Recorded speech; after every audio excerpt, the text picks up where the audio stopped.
ازاي تقدر تتحول من مهني لانتربرينور، من تكنيشن شاطر عارف اللي انت بتقدمه كويس ومقدر جدا اللي انت بتقدمه، وان انت تقدر تحول الجزء بتاع التكنيكال ده ان هو يبقى بيزنس حقيقي ويبقى قايم على انتربرينور شيب بشكل مختلف.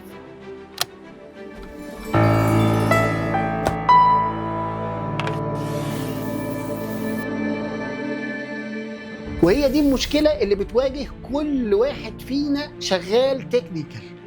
هو مركز جدا في المنتج وفي الكواليتي بتاعت المنتج، ومش قادر يركز ولا يخرج بره الإطار ده، مش قادر يعمل ديليجيشن، مش قادر يعمل اسطمبة، مش قادر ان هو يكبر ويعمل جروث بشكل مختلف. وعشان تقدر ان انت تكبر وتعمل جروث وتوصل فعلا انها شركة، محتاج تشوف الديبارتمنتس التانية ومحتاج تشوف الناس بشكل مختلف علشان يقدروا يساعدوك ان انت تعمل براند حقيقي. وهنا بتظهر ازاي اشتغل فعلا انها تبقى شركة حقيقية، والشركة دي بتقدم منتجات وبتقدم خدمات. لو انت عندك الشركة قايمة على المنتجات، فانت محتاج تعمل لها اسطمبة، والاسطمبة دي تبقى متكررة وقادر ان انت تخدم اكتر من 1000 عميل مثلا كل شهر. فازاي تقدر تعمل الاسطمبة اللي تخدم بيها 1000 عميل؟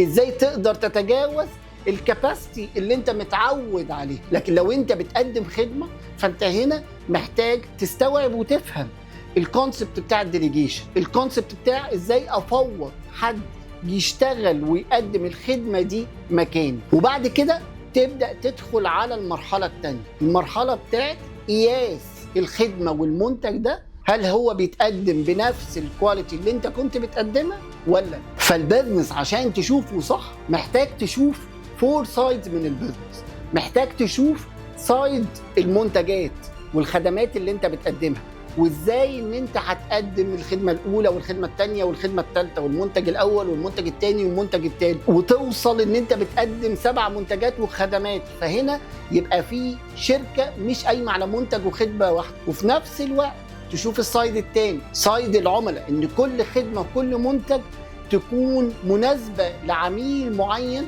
ومستهدفه عميل معين، وهو ده 80% من العملاء اللي بتشتري المنتج او الخدمه دي. وبعد كده تشوف انت هتسوق ازاي وايه وسائل التسويق بتاعتك، وان هم يكونوا مختلفين، مش قايمه على بلاتفورم واحد، مش واقفه عند حته معينه. ومن هنا هتلاقي ان في السيلز بوينتس بتاعتك انت عندك كذا نقطه تقدر العميل يستخدم الخدمة أو المنتج اللي بتتقدم له دي. البيزنس عبارة عن خطوات ومراحل مش سهلة، لكن هي واضحة.